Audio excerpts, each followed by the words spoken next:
sukacita hari ini menyampaikan firman Tuhan ini kepada saudara, karena kita semua adalah pemimpin-pemimpin. Itu sebabnya hari ini firman Tuhan, kalau pemimpin itu berarti seorang yang bukan baru lahir baru, tapi sudah lama mengenal Tuhan. Dan Tuhan minta kepada kita semuanya untuk berbuah. Berbuah yang banyak, berbuah yang lebat, berbuah yang baik tentunya. Karena begitu kita lahir baru, kita sudah ada dalam Yesus. Amin. Apalagi kalau udah dibaptis, itu kita sudah proklamirkan, hidupku bukannya yang dulu lagi, aku sekarang sudah hidup baru, hidup dalam Yesus. Dan kita baca tadi, siapa yang ada dalam Yesus, sayang, dan dia dalam Yesus, Yesus dalam dia berbuah lebat. Jadi saya dan saudara harus menunjukkan hidup yang berbuah lebat. Tandanya kita memang betul dalam Yesus. Amin. Kita lihat dalam ayat ini tadi, semua kita harus berbuah. Haleluya. Dan kalau kita tetap tinggal dalam Tuhan, kita akan berbuah lebat. Amin. Berbuah ya. Kalau kita lihat semua pohon-pohon di dunia ini, Tuhan menciptakan pohon ya, tumbuh-tumbuhan di dunia ini dengan buahnya, saudaraku ya. Jadi itu memang satu hal yang kodratnya. Ya, segala sesuatu tumbuh-tumbuhan itu harus berbuah. Kita juga sebenarnya kodrat kita harus berbuah. Jadi saudaraku, kita mesti ngerti buah apa yang harus kita keluarkan. Haleluya. Karena memang sudah itu takdirnya.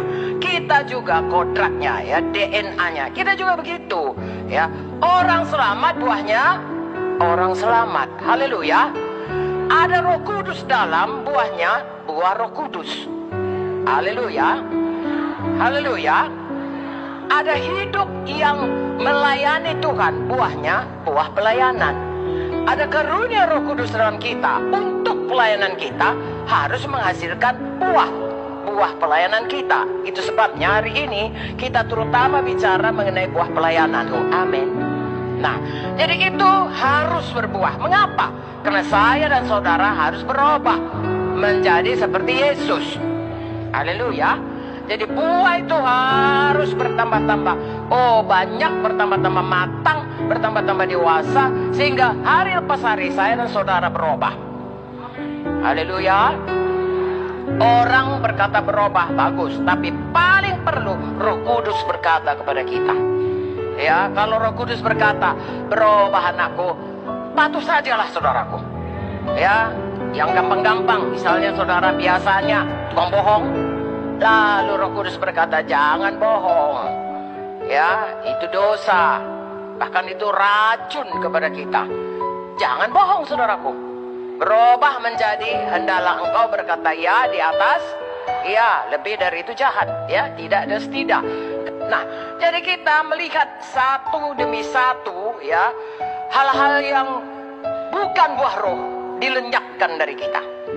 Satu demi satu, hal-hal yang buah roh mulai kelihatan, katakanlah putiknya, ya, tambah hari tambah besar, tambah dewasa, tambah lebat. Lalu kita memancarkan kemuliaan Tuhan dalam hidup kita. Haleluya. Menjadi saksi Tuhan, saudaraku, bukan hanya kuasa, ya, buah roh pun perlu. Kita ini penuh dengan buah roh, penuh dengan kuasa Tuhan, penuh juga dengan kasih Tuhan. Lalu kita bisa menjadi saksi bagi jiwa-jiwa, bagi seluruh dunia ini untuk memancarkan kasih Tuhan kepada mereka. Haleluya. Sekarang kita bicara dulu mengenai buah pelayanan. Saudara dan saya harus berbuah di dalam pelayanan kita. Amin. Singkat saja saya katakan, saudaraku, pelayanan apa? Satu saja kita pikirkan, karena ini perintah Tuhan yang paling penting sebelum dia ke sorga, itu perintah agung. Pelayanan kita dalam perintah agung. Jadi sebenarnya tugas kita adalah beritakan Injil supaya orang selamat, muridkan mereka supaya dia menjadi seperti Yesus.